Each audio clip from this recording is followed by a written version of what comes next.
Good afternoon, everyone. I'm calling the Westport Board of Health January 23rd, 2023 meeting to order on this nice snowy afternoon.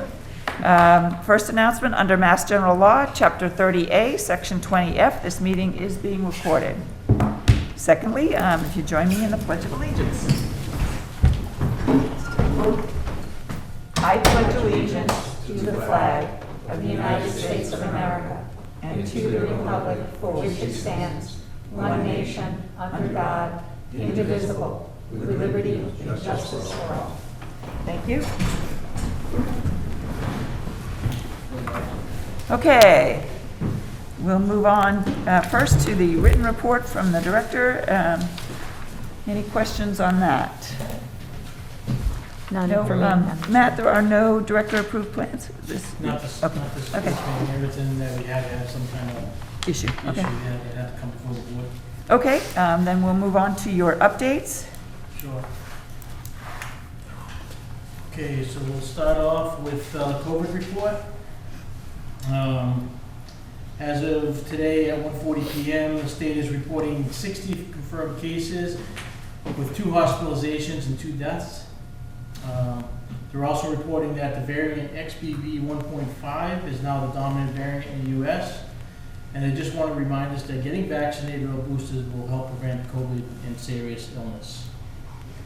So, to everybody listening, if you haven't been vaccinated or if you haven't been boosted, it might be a good idea to protect against COVID serious illness. I also looked into the flu, because the flu cases are up this year. And according to the CDC flu tracker for the 2022-23 season, with the exception of Western Mass, Central Mass, Eastern Mass, South Coast Mass are all in the moderate to high category for flu infections this year. So it is definitely circulating more than it did last year. Last year's flu season, according to the CDC map, the entire state was low to minimal for the entire season. So we're definitely seeing an uptick in flu cases this year. If you haven't got the flu vaccine, you may want to think about it if you haven't already. Linda still has some available? Yeah, Linda still has flu vaccines available. If you'd like to come in and get one, please give her a call, set up a time, or just let her know you're coming in, and she'd be happy to give you that vaccine. Right, okay, thank you. Animal control, Nick continues to do a great job. He's doing a good job managing all that's going on with just being him. Every day, every night, there's always some kind of call coming in, and we're lucky to have somebody that's willing to be on call as much as he is. So, we'll do the best we can with one person. And like I mentioned at the last meeting, next year we don't have funding for a second person, so Nick will be it. We do have some overtime available in case things get really out of hand to have him cover. Okay. Transfer station, we're still in the search for that third employee.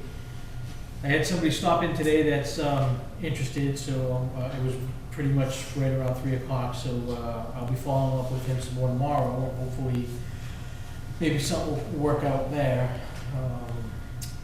But other than that, the 2 people that are working there are doing great, managing everything with just 2 people. When we do get bogged down or need extra coverage, we've been lucky to have one of the cemetery employees come cover on the weekends for us if we need it. I do want to mention that the highway department, Chris and his crew over there have been a big help.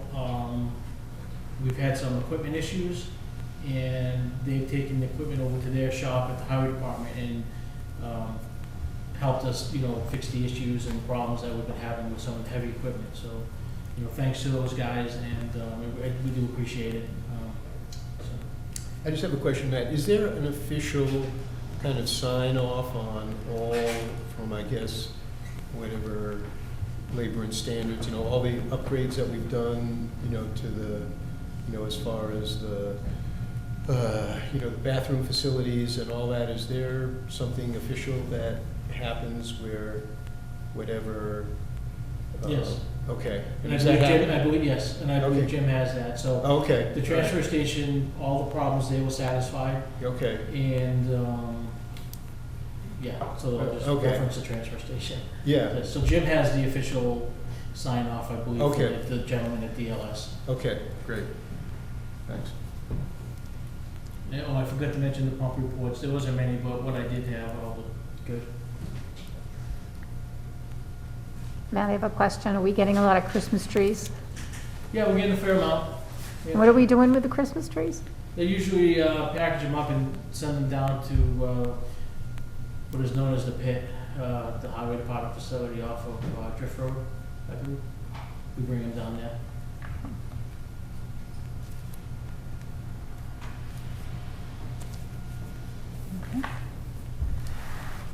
Anything else?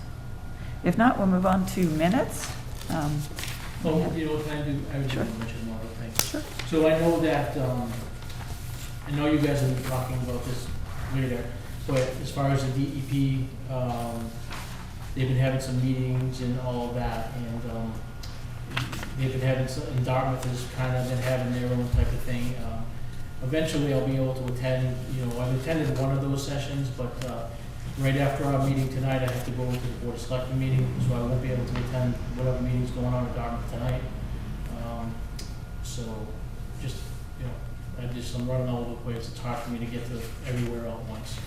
Can we clone you? That's what we need. Okay, thank you. I know, we will talk about it more under other business, so we'll hold off on that. So moving on to minutes, December 12th, 2022. Any issues, concerns? If not, I take a motion to approve. So moved. Second, Okay, a motion made and seconded to approve the minutes of December 12th, 2022. All in favor? Aye. That's unanimous. Thank you. January 4th, 2022 was a special meeting. Madam Chair, point of order. Yes. Are we able to vote on the minutes? I don't know if it was, if this is what we had posted, but it says 2022, and really these are the minutes for 2023. Oh, I think people will understand those as typos, and I think we should be able to, we'll Okay, move on those. okay. So the meeting, special meeting of January 4th, 2023 minutes. We were talking about transfer station stuff and the cesspool closeout strategy. Any questions or comments on, corrections on those? None for me, Madam Chair. So Okay. I move that we approve the minutes for January 4th, 2023. second, Motion made and seconded to approve the minutes of January 4th, 2023. All in favor? Aye. Aye, that's unanimous. Thank you. January 9th, 2023, this is our regular meeting. 2023, just to be clear. Any questions, comments, or concerns on those minutes? None for me, Madam Chair. So I move that we approve the minutes for January 9th, 2023. second, All in favor? Aye. That's the 2020, January 9th, 2023 minutes. Thank you. Okay, moving on to other business. Next agenda item, or first agenda item under other business is our meeting schedule for February, February 20th, 2023. That should be 2023. Would be a holiday, or is a holiday. So we will need to move that. The proposal is to move it from Monday to Tuesday at 4 p.m. That would be the 23rd. How's that for everybody? Just to say, the planning board has a meeting that night, I believe, so we'd have to be out by 6. We'll talk fast. Okay, so what was the date again? 21st, right? To move it from the 20th to the 21st? Correct. I may have misspoken there. February 21st, yes.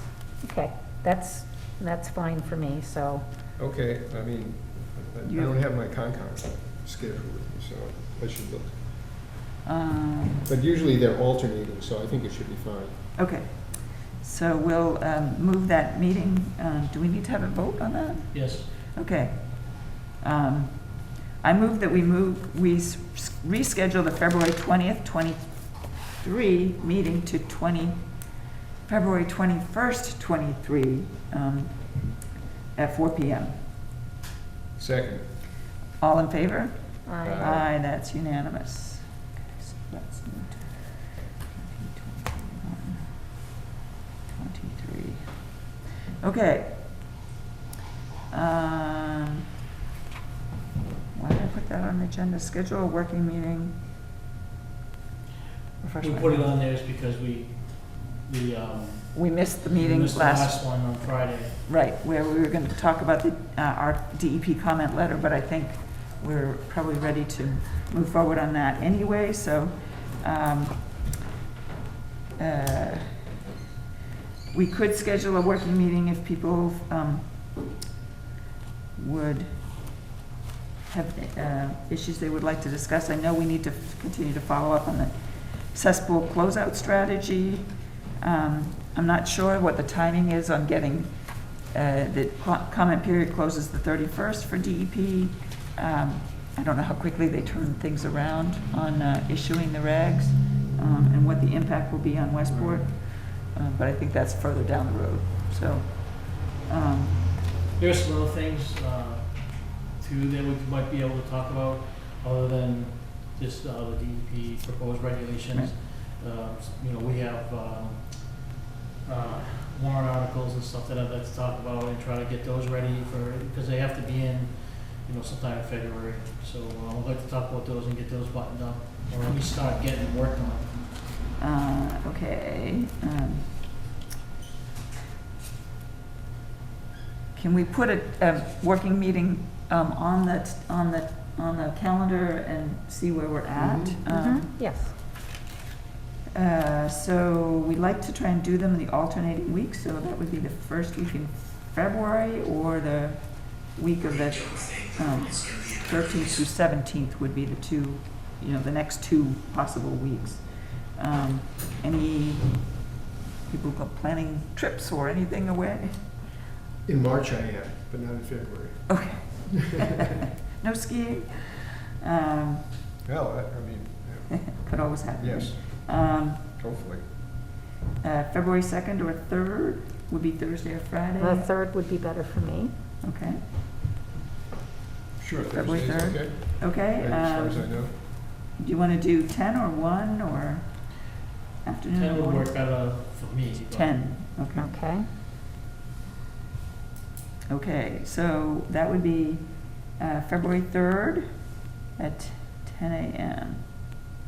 Tentatively scheduled. Okay.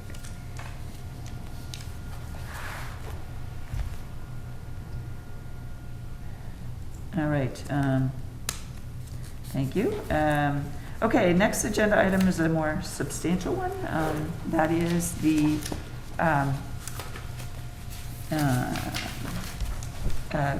Board of Health comment letter that we want to discuss and approve for submission to DEP with regard to their proposed Title V regulatory amendments, which would be are paired with a proposed new regulation for watershed permitting.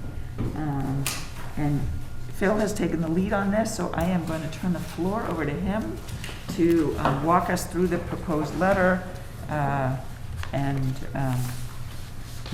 We also have received a copy of a Dartmouth letter from the Dartmouth Public Works, so I don't know if you want to respond to that, but I'm going to let you take it away. Okay, so where to begin? So just for context,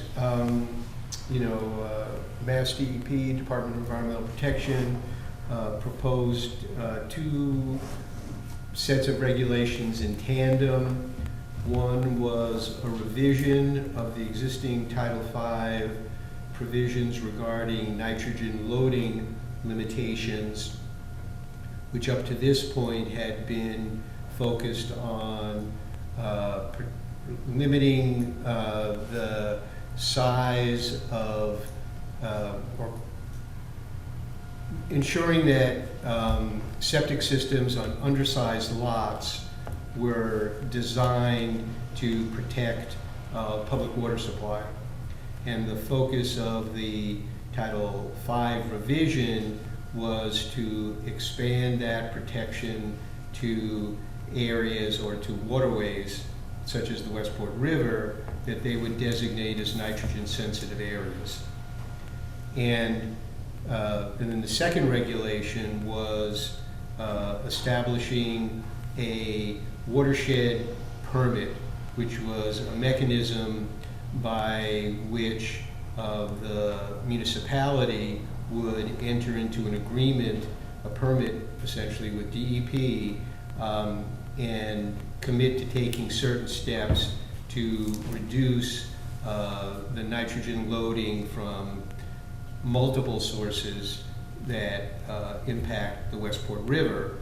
The Title V regulation was looking to achieve that similar nitrogen reduction, but because Title V focuses on individual septic systems, it required that all the existing systems within the watershed be upgraded within 5 years with nitrogen-reducing technology. Can I just clarify, within Yeah. 5 years of when the NSA state designates, of NSA, not within right, 5 years of Right, when within the NSA, within the NSA designation process, which is this public process which DEP has indicated would not start for Westport with sooner than the next couple of years, because their efforts are going to be focused on Cape Cod. And this initiative, these regulations, just to say, are applicable to all the Cape Cod communities and to a limited number of communities along the South Coast.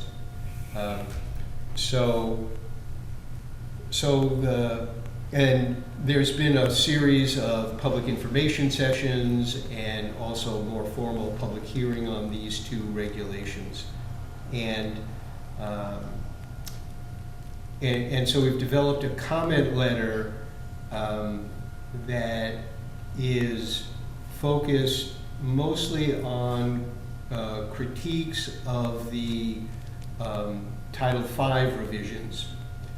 Overall, there's been, I think, a general reaction to the revisions that it would be financially impossible for cost reasons and administratively impossible, logistically impossible for the Board of Health to process all the existing systems within the watershed within 5 years.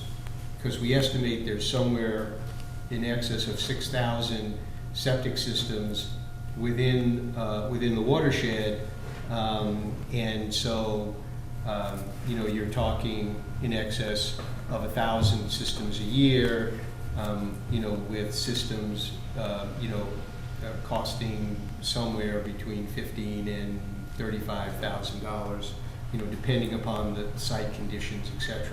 So there's been a general, strong pushback against DEP for both the infeasibility of implementing that Title V process and what DEP has done through the permit regulation, the watershed permit, is indicated that if the communities sign on to the watershed permit, the individual septic system owners will not be subject to the requirement to upgrade. So the watershed permit acts as kind of an off-ramp, to imposing the burden on individual owners, and instead it shifts the burden to the community as a whole. And so the comment letter that we're going to discuss later critiques the Title V provisions in a number of different ways in which, and I don't know, do you want me to go into try to summarize what the comments are? Or what do you think? Want to try to do that? Yeah, maybe you could just sort of cover the categories. Okay, so, so I think, so generally speaking, I think we acknowledge, that we support actions that will improve the water quality in the Westport River, and it's something, that the town as a whole, and the Board of Health in particular, has been, proactive on. Because of the importance of Westport River economically and culturally, to the town. And, but as a general proposition, we also agree that, DEP could have approached this problem in a different manner than they did. And part of the reason that they approached it in this way is that they have no authority to require a community to sign on to a watershed permit. They don't have statutory authority. They do have authority over Title V. And so essentially what they did is create a situation where pressure is being placed on the community to protect individual homeowners from this substantial financial penalty and have the community sign up to this. So while it's understandable, I think it might have been accomplished in a less punitive way. And so the specific criticisms that are laid out in the letter are, one, that although the Title V revision provides this way in which the community can sign on to a watershed permit, the way the regulation is written appears to say that that requirement of reducing the nitrogen from all the existing septic systems is carried over into the watershed permit. And for a number of reasons, we don't think that is appropriate. We think the watershed permit should stand on its own.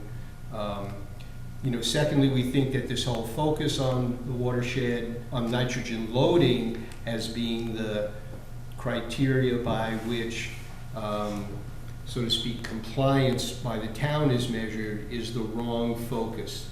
That we really need to look at what is the nitrogen, what is the status of the river's water quality as far as nitrogen concentrations in the river. And we have years of data on that subject because there's annual testing, over the year, and we have data that shows, in fact, the town has made a lot of progress in improving the water quality in the river, and that requiring every existing nitrogen reduction equivalent to every system in the watershed being reduced is likely to be overkill, that we can get to where we want to be without having to impose that on everybody.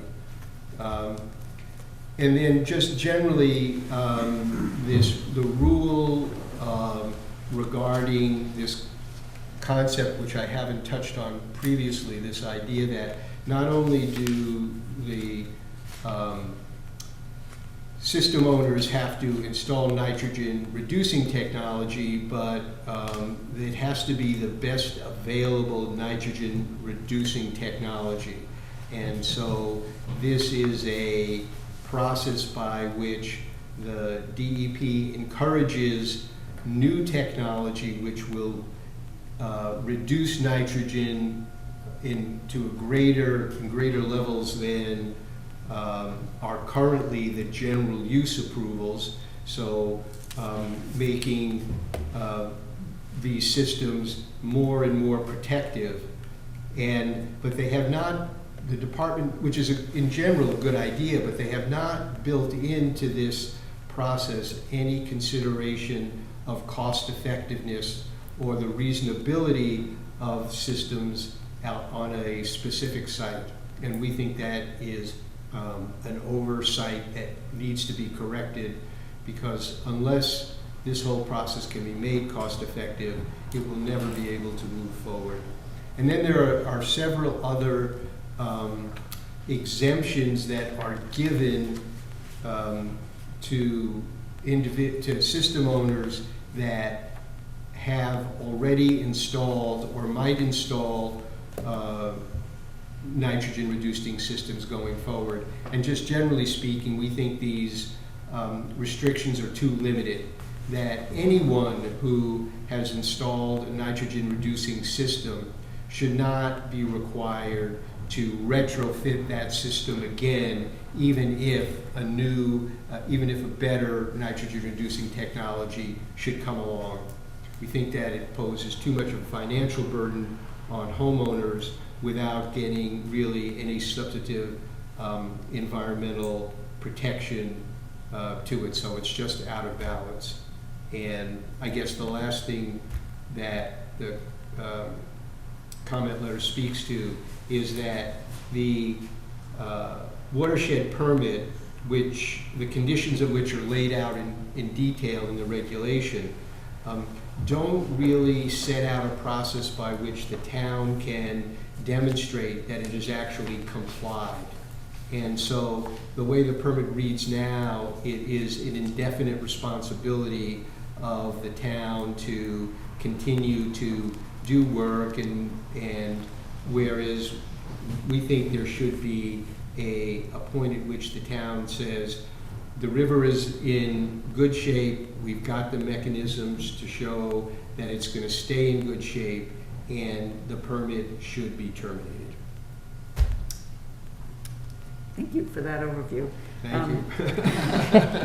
Was a Our comment mouthful. letter is very technical and detailed. I'm sure, if people are interested, we'll make it available, but it's sort of a kind of a slog to read through for the general public.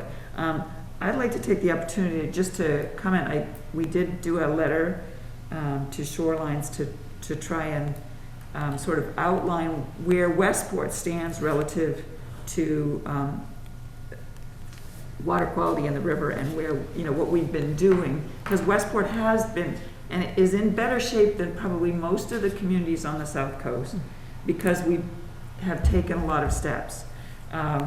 The planning board that did the targeted integrated water management plan, which is essentially will be the primary building block for the watershed permit. So we don't have to do a lot more work to get a watershed permit.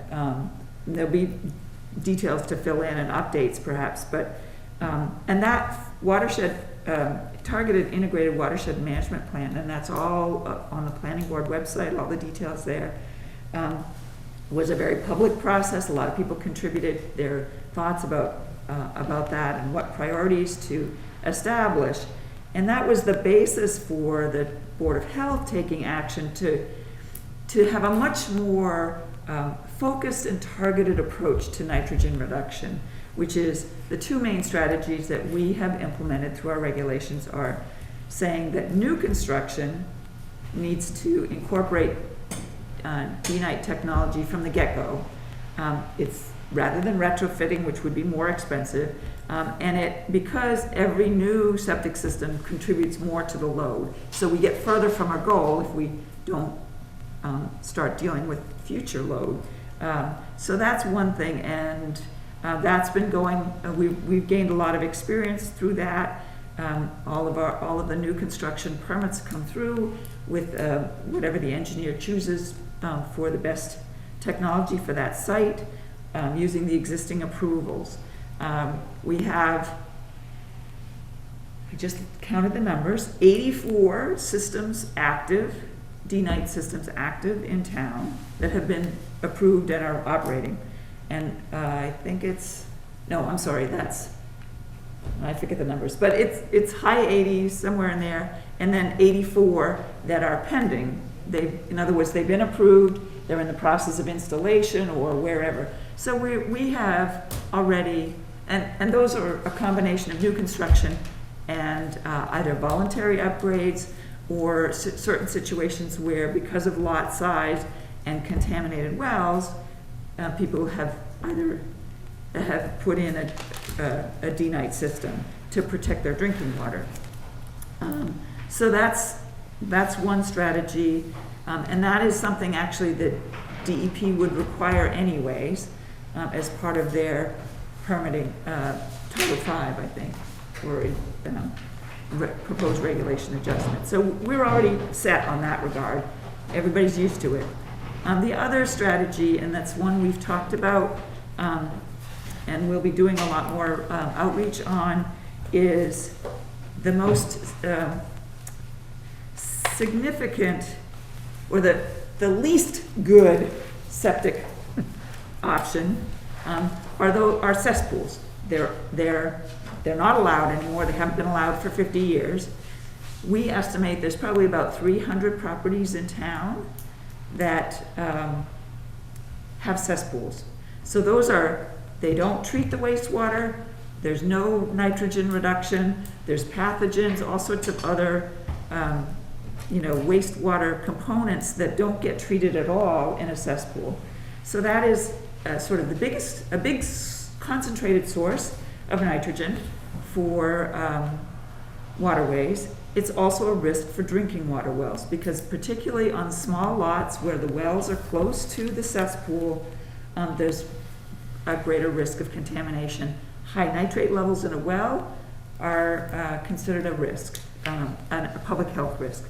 So the Board of Health has already undertaken strategies recommended in part through the Targeted Integrated Water Management Plan to be proactively addressing this problem. So we are way ahead of many other communities with regard to addressing the nitrogen pollution situation in the Westport River watershed.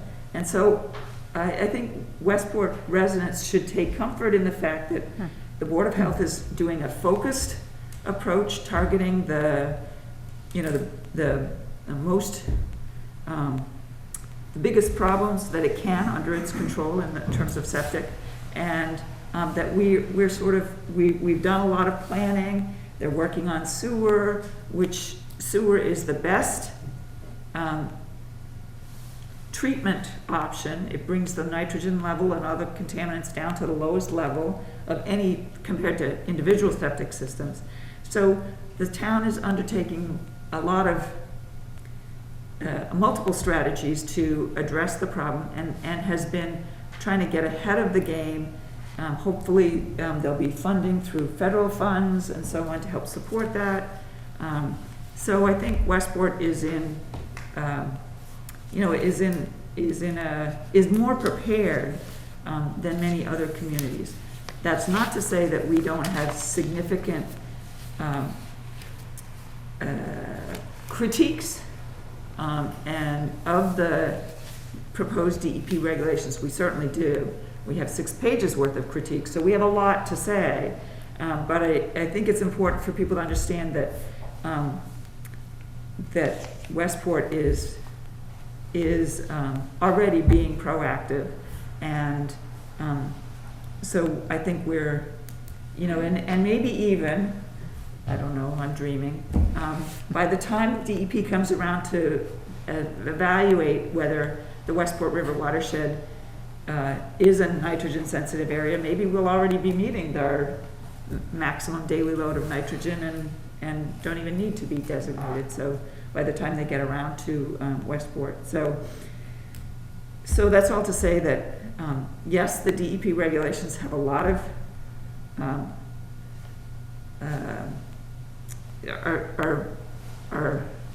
we are very concerned about those regulations, the way they are written now, and we hope that there will be a lot of revision.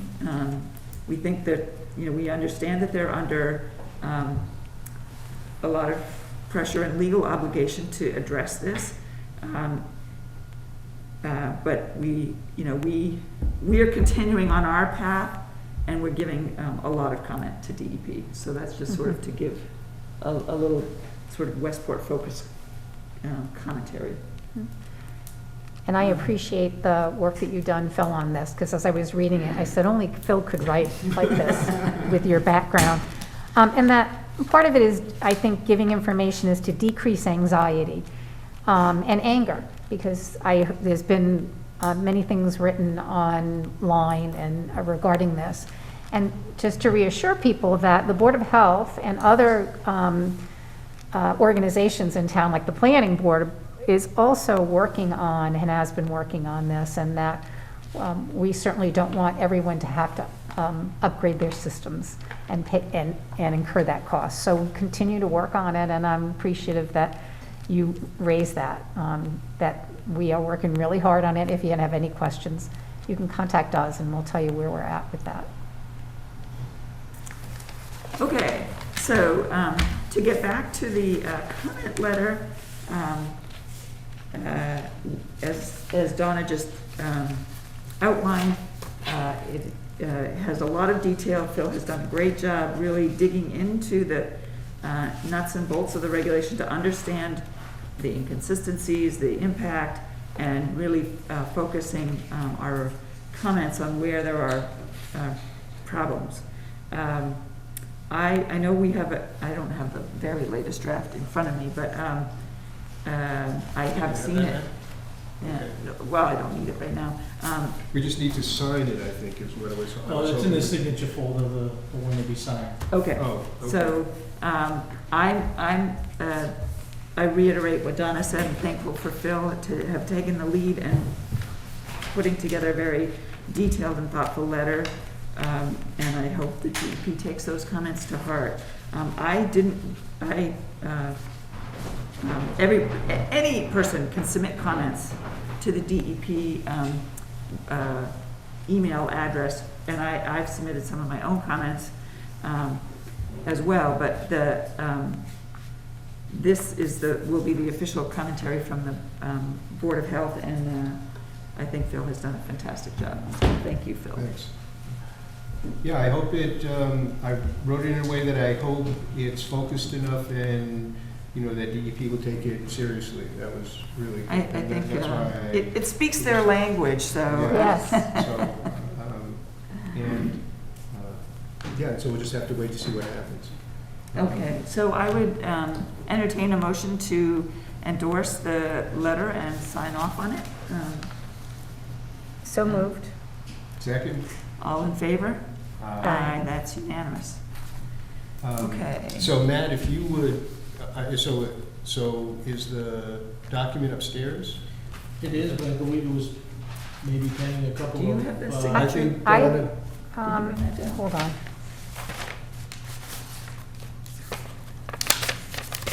I had several, but, let's Oh, see you if didn't get a this chance is- to go over those with This Nancy? may be the one for Yes, it was, signature,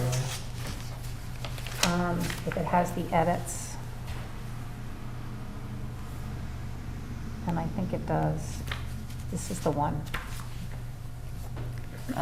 Wait, who has the signature folder, like for the minutes and stuff? Did we bring that down? No, I did not. Okay, well, we'll We get can it. do that at the end? Yep.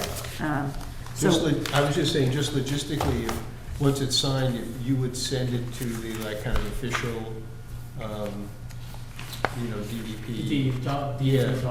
Yeah, and also with the town letter that went out previously, because that's supposed to be attached to this. I spoke to Jim Hartnett about that, and that will be part of our official comments as well, because it's referenced in the letter. Okay. And then, I can send one to Mary Beth just directly, which, out of the conversation she had, and then, I can send it to some of the other people, to other town folks who can take care of that. okay, I'm sorry. Can I ask a question? Sure. Originally, when I read the regulations a while back, you can make a 5-year window and a 20-year window to pick from to process all this improvement that they want. Are those timeframes in this new paperwork that you're doing now? Are they? Yeah, right. Yeah, That's what's in the draft that's regulation. what's in the draft regulations. 5 years for individual owners to come into compliance, and 20 years if the town takes over the responsibility and signs the permit. That hasn't changed, no. I mean, nothing will, they're not going to, so the public comment period ends on the 20th. No, the 31st. The 30th, excuse me. And then it'll really be up to DEP to decide, what the timeline is for, them to either adopt a final set of regulations or come back and extend the process for further comment. And there's a lot of the communities have been responding just generally that DEP needs to step back and take more time and do a better job communicating with the communities than they have up to this point. But as Tanya mentioned, there's litigation that is associated with this, and so they don't have like free reign necessarily, to decide the schedule. So we'll see what happens. And I'm sorry, I lost track of time, we're running over. We will skip over, for now, other businesses 4 and 5, and I will call the 4:30 PM hearing, a variance hearing for 21 Forsythia Lane, Mariano Pont. This is a 2-bedroom repair on a 107,000 square foot lot with a geomat leaching system represented by Oak Hill Engineering. Please introduce yourself and, I'll put this right here. yeah. That's the view. We have plans, so. Actually, you can put it up, you Yeah, can put it Yeah, up we have there. copies of the plan, so you can put it up there, that's fine.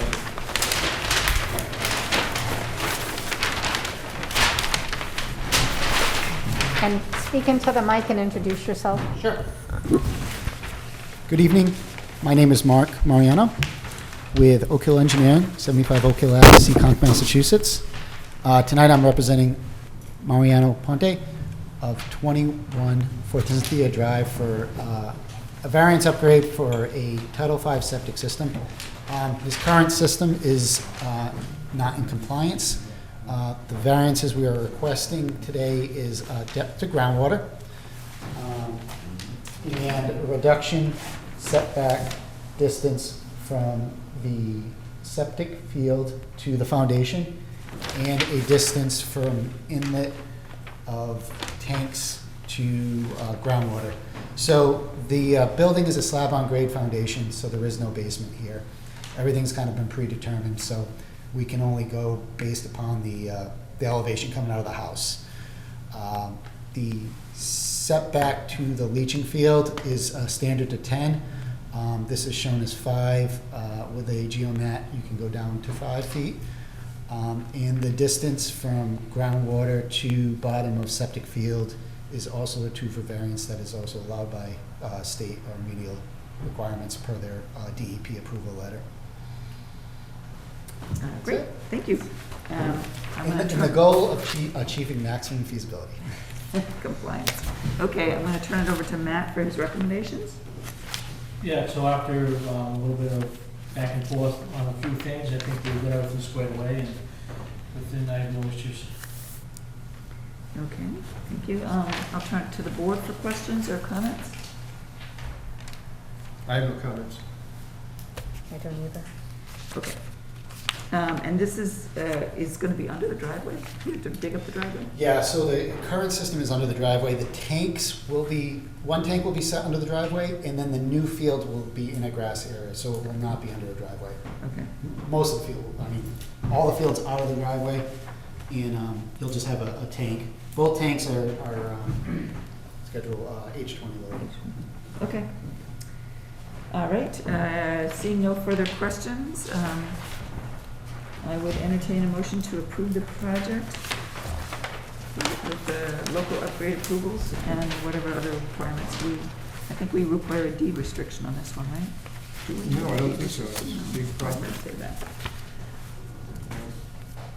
I don't think, anyway, so I would move to approve the plan for Mariano Ponte at 21 Forsythia Street, Lane, Lane, Four-bedroom repair on a plan dated November 20th, 2022. And the request for a local upgrade approval waiver in reduction of the minimum depth to groundwater from 4 feet to 2 feet.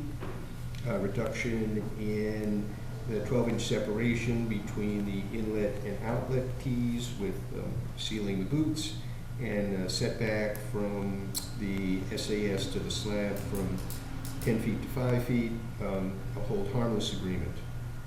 Is all that we need. Okay, second? Motion made and seconded, and then just a technical correction, the date of the, at least that I have, of the plan is 11/17/22. Oh, that's okay. Okay.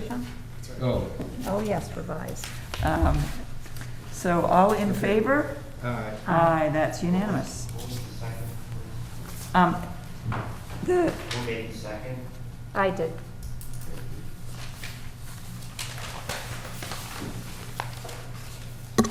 Okay, you're all set. okay, all set. Thank you very much, Mr. Mariano. Okay, next I will call the 4:40 PM variance hearing for 37 Palmer Lane. This is a 3-bedroom repair on a 4,290 square foot lot with a bottomless sand filter and Advantex AX20 system, represented by Len Potter. Thank you, Mr. Potter. Good evening.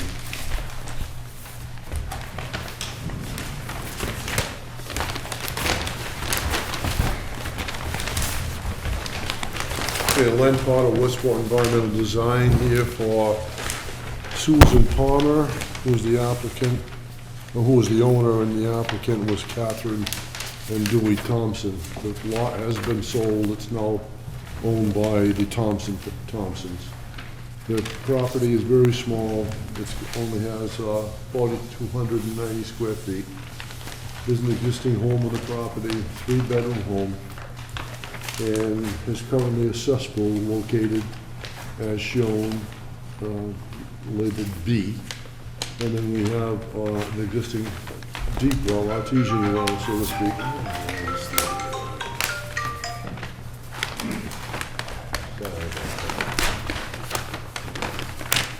Anyway, there's a shallow well labeled J, and that well is to be filled in. It's right up alongside of the roadway.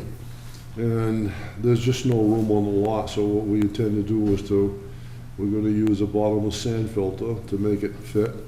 And we're gonna put in an Advantex AX20 to feed it. And we are 59 feet away from the well, the deep well, and 50 feet away with a septic tank. And that's pretty much it. We are, let's see, we're 65, 80, 81 feet away from the well at Palmer Lane. 44 Palmer Lane. What's that, please? 44 Palmer Yeah. Lane, Yeah. 81 foot to the well. Okay. Yes, you have to show a location for a normal tank for some odd reason, and that's what's 67 feet away from that 44 Palmer well. So that's pretty much it. Okay, let me turn to Matt for recommendation. Yeah, it's a good combination, the AX20 and the bottom sand filter on such a small lot. I guess you could squeeze it in there. So, yeah, I don't have any issues with the plan as it's drawn and as proposed. Okay, questions? Did we get the abutter notification? Do we have that? I don't have, did you submit those? The abutter, when they took the water sample for the property, the abutter didn't want to take a sample. So I'll send him a letter and ask him if he would now submit to it, but he didn't want to. We talked about this at a previous meeting. There's nothing else you can do, there's nothing else that works here. Right, okay.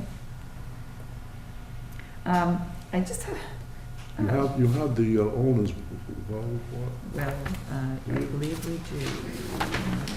Not in our packet. You should have that one. Yeah, we did. Did we get one? No? I have one. Oh, no, wait a minute. No, Well, that's, that's a soil, No, no, no. Yeah. Yeah, no, I guess not. you should have that one, because that one was taken, because they They have- needed to know what the, like, maybe, it's, I'm sure we have it in the office. Yeah. And it's not impacting the no, decision-making anyway, there's nothing so. else we can do. I did have a question, this is maybe a dumb question. You did a test pit, but you also have a sieve analysis, and I wasn't sure. Because bottomless sand filters require a sieve analysis, as So do well we- as a perk test. Yes. Okay, do we need to approve the sieve analysis as part of the motion, or in this case, or not? Well, it was a sieve analysis in lieu of a deep hole because it's required. Okay, I don't, and it's part of the approval letter for the BSFs. okay, so I we don't don't think need it's to. necessary to Okay. have to. Because they have to, because it's Rhode Island, Right. regulation requires it. Okay, And Rhode Island don't do perk tests, everything's by soils. okay, So you have anything from a class 2 to a class 8 soil. okay. Thank you, I needed that education, so we. And don't the need to other worry thing about is, that. I failed to mention that I do need a variance from the south line. The bottomless sand filter is gonna be 5 feet from that line.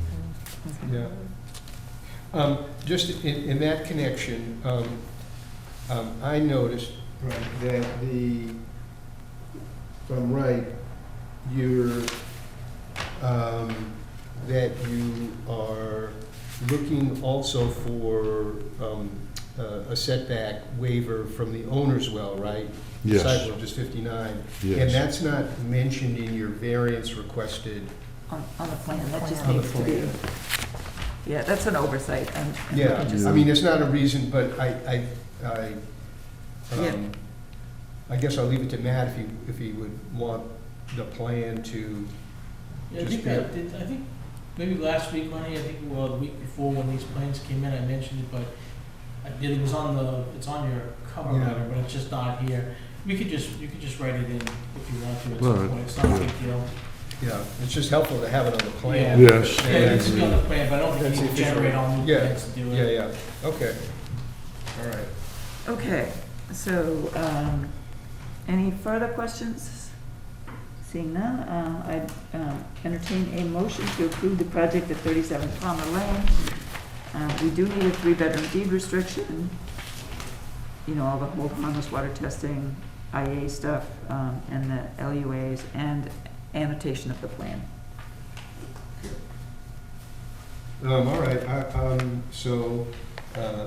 move to approve the plan for Catherine Thompson, is that, should we still use it? Catherine Thompson Okay, is now the owner. Okay, They all passed right. papers. okay.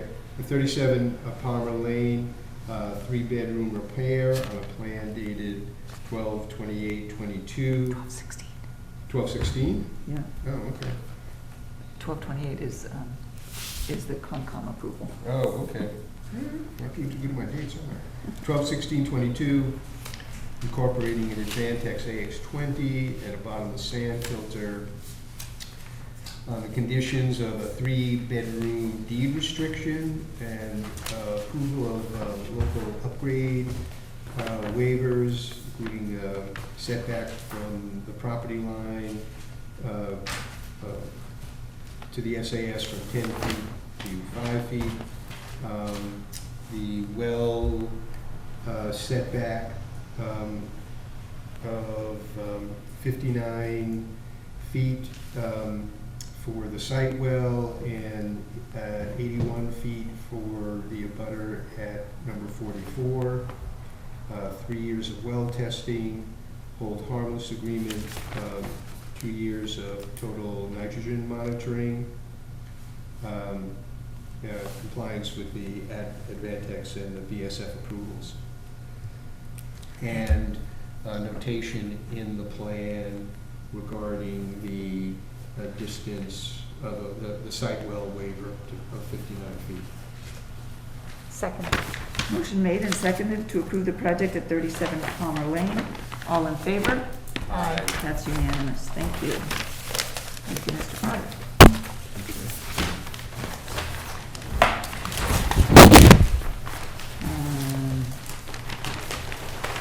Next, we move on to call the 4:50 PM variance hearing for 13 Pine Tree Avenue, Evan Kershaw. This is a 3-bedroom repair on a 501 square foot lot with a quick 4 and an Advantex. No, with a quick 4, sorry, I read down wrong. Represented by Mr. Potter. Okay, again, Len Potter, Westport Environmental Design for Evan Kershaw, 13 Pine Tree Avenue. What we have here currently is a 3-bedroom home, and we have a 12,000 square foot lot, more or less, and we have a cesspool. And the cesspool is in failure, so this plan is to upgrade that to Title V max feasible compliance. So I intend to install pump and fill in the cesspool, install a 2-compartment, 2,000-gallon tank, 1,500 gallon primary, 500 gallon pump chamber, and pump it to a leaching system of quick 4s, located 15 feet from both the east line and the south line, and that will put me approximately 61 feet from the proposed leach area, which is further away than the existing cesspool to well. And so the variances that I need, I think the only one is the fact that the leach field is less than 100 feet, but greater than 50 feet from the owner's well. Distance is 61. And I believe you have the water test on that one. Yeah, we have that one for this one. And I think the nitrates is like 4.4 or 4.8 or something. 4.84. Yeah. So you're making the case this is maximum feasible compliance. Right. Okay, let me turn to Matt for his recommendation. Was there a retest done for the total coliform? What's that, please? The total coliform was showing present. Was there a retest done for that, or did you guys do something with that? The only thing you can do is chlorinate the well. Okay. So just on the report that we received in November, it's just showing present. Yeah, it was present, yeah. So, whatever you guys can do there, but other than that, really not much more you can do here, so, I'm okay with it.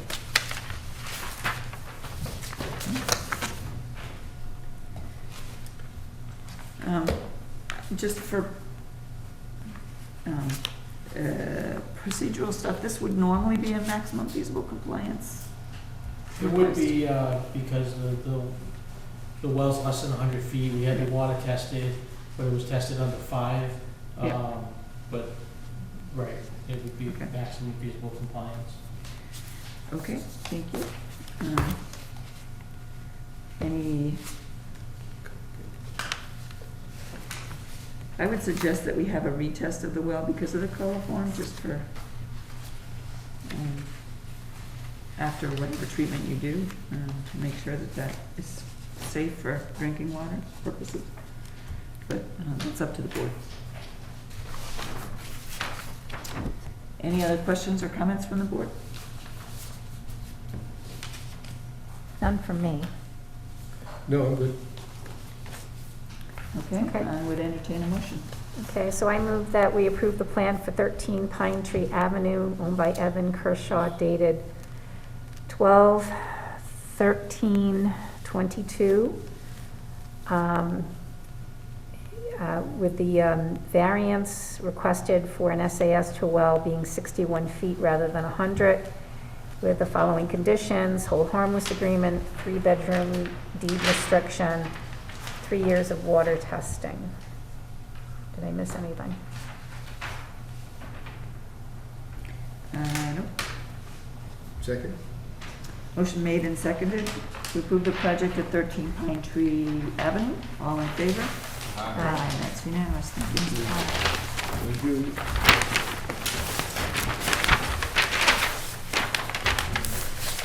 Have a good night. You too. Okay, our 5 PM hearing has been canceled. Is there a butter notification required for this next one? Matt, do you know if a butter notification is required?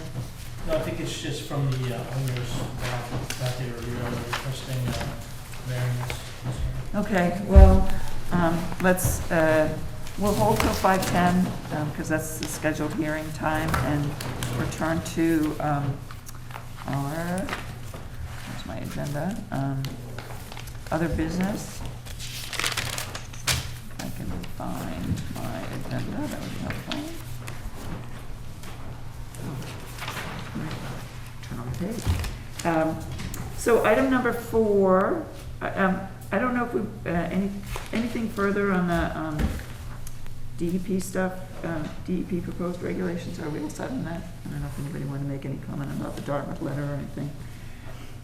If not, we'll move to a request for letter of support for the Municipal Vulnerability Preparedness Grant. This is coming out of the Climate Resilience Committee, the Engagement and Outreach Education Subcommittee.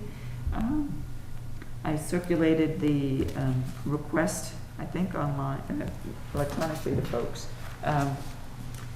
The idea here is the Westport, being a coastal community in particular, it has to address, or should make sure, work with the community to be as prepared as possible for dealing with climate change impacts. And to that end, the committee is trying to apply for a grant to help with education outreach and community engagement, and is asking for a letter of support from the Board of Health. If the board is so inclined, Phil would be willing to write that, because I twisted his arm. Of course. Okay. We're all somehow involved in the climate resiliency, and this is part of Right. that process, so yes. Yeah, since we're all on the committee in one, or subcommittees in one way, shape, or form, that'd be great. I was thinking also, we're trying to sort of get all the community groups who are involved in the, in town, and I was thinking maybe Team Cow could, it's a way to get people informed about the project anyways. Is that something that you might ask and see if they're Sure. interested? We're having a meeting soon, so I will bring that up at the meeting. The deadline for letters of support is the end of February, so there's still plenty of. Oh, yeah, lead time. we're meeting before then. Okay. If you think of any other community groups that, we have a long list already, but who might, I also forwarded I had a conversation with somebody with Mass Audubon today regarding Allen's Pond, and I passed it on to them Okay. to see if that would be something that they would also want to do a letter. okay, great, thank you. Okay, so just for formality purposes, so I'll take a motion to support a letter of, to endorse a letter of support for the MVP grant from the Board of Health. So moved. Second. All in favor? Aye. That's unanimous. Okay, other board member updates? We've No, all we been just- busy. yeah. We are working, I think everybody has been involved on the board on reviewing painstakingly every single one of our septic files to get to develop a spreadsheet of what kind of systems everybody has, so we have some electronic records. The town doesn't have the resources to have a lot of technology support for our record keeping. So we've been reviewing files, entering data, researching, and so on. So thank you to everybody who's been spending a lot of time doing that. And part of that is to be able to reach out to people who have cesspools to let them know, the timeline for getting those upgraded. We do see, like we saw tonight, at least 2 cesspool failures that coming in, so we're getting a steady drip of them, so to speak. That was not planned. So that's good. They're coming offline as we go through them. Any other updates people want to share or? No, Okay. Team Cow is going to be meeting to plan their April cleanup. So just letting people know if they want to volunteer and help, to go on the website, or I'm trying to think of the website's name. I believe it's Team, you look Team Cow on Facebook, you'll get a website with some information on it, so. Thank you. Now, for people who are not familiar with that, is Clean Our Westport. Okay, great, thank you. I think anything else? I think we're close enough to 5:10. I'm gonna call that hearing. This is for 47 Maple Street. The owner is Teresa Raposo, excuse me. A 4-bedroom repair on a 25,600 square foot lot with a stone bed. Represented by Kevin Silva from S&K Engineering. Good evening. Good evening. For the record, Kevin Silver, S&K Engineering, here on behalf of Teresa Raposo, 47 Maple Street. My client is elderly. She is voluntarily upgrading her system so that her kids will not have to deal with it in the future. In doing this, and on the design process, we found wells in, as you can see on the plan, one of the wells is in the street of Cottage Street, and the wells are very close to her lot line, which limit my area of work, including our own well. So we're here asking for a variance to our own well, which we were already 77 feet from the existing system.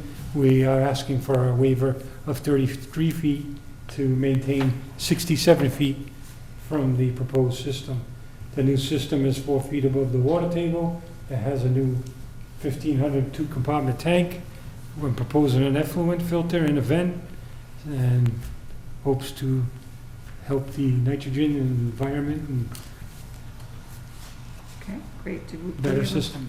a water test on this one? The water They results did. were very, look good.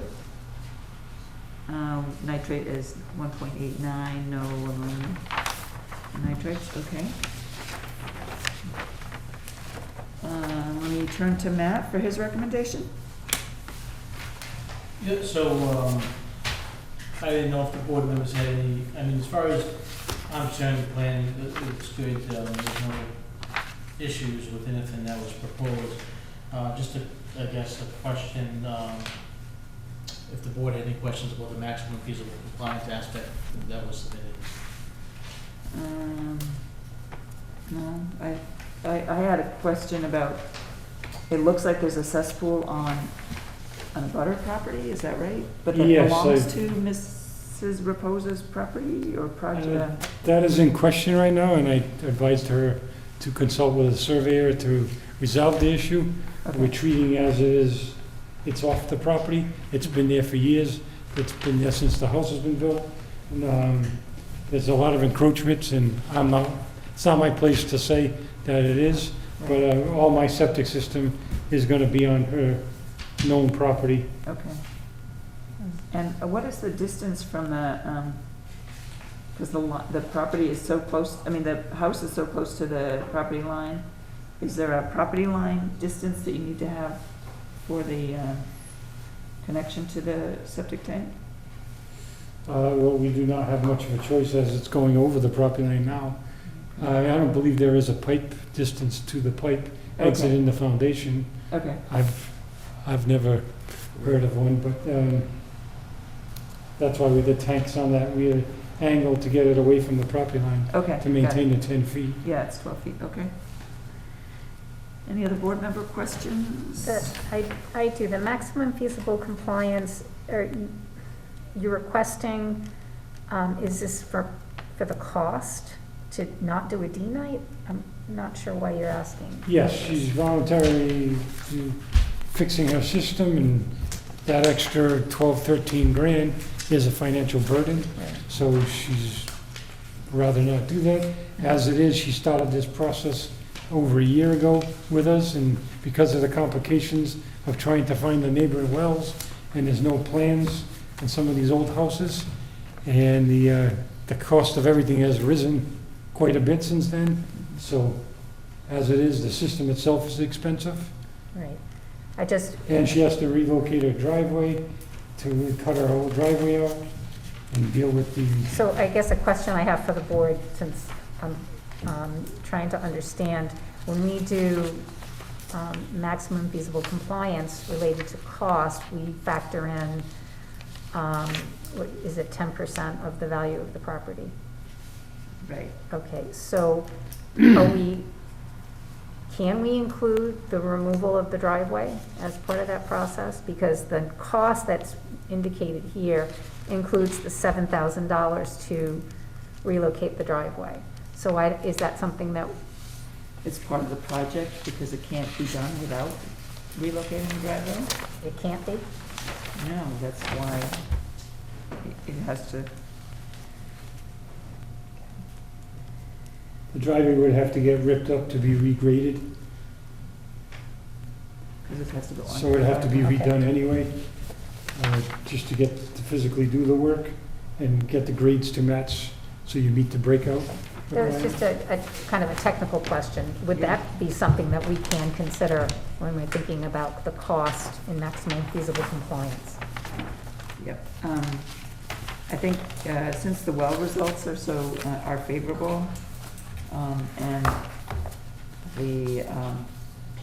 I do think that because the tank would otherwise be under the driveway, that this is a legitimate part of the project to be able to, you have to do it to install, so Okay, I'm comfortable with that. okay. That was my only question. Unless You have do, some- no, I mean, I think the low level of nitrate is enough to take it out of that maximum feasible compliance criteria. Okay, I don't think that our worksheet or our policy is clear enough that you don't necessarily, well, that is, as long as you are, so to speak, exempt by one criteria, you don't have to make the case for the others. The gentleman did, but, so it's fine to talk about it, but I think he does have his, I think the plan's fine. okay. Okay, any other questions? If not, I would entertain a motion to approve the project at 47 Maple Street. Okay, I move that we approve the project at 47 Maple Street for Teresa Reposa dated 10/29/22 for a 4-bedroom repair with a stone bed with the following variance for that the SAS is 77 feet from the well instead of 100 feet, with the following conditions: a hold harmless agreement, 4-bedroom deed restriction. Do we need 3 years of water testing?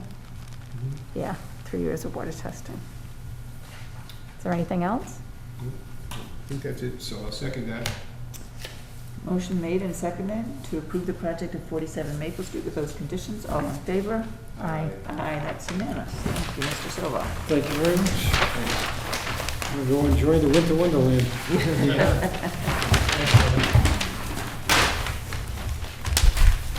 Okay. Have a good night. You too, thank you. I think, unless we have any other, I think we covered all the agenda items. Any other topics for the next meeting or not anticipated? If not, No? Matt and I will be going to the Board of Selectmen for the PAG grant positions. That's the Public Health Excellence grant positions, but that's not till 6 o'clock, so we have time. So a motion to adjourn. Well, I move that we adjourn this meeting at 5:17 PM. Second. All in favor? Aye, that's unanimous. Thank you, everybody. Have a good night.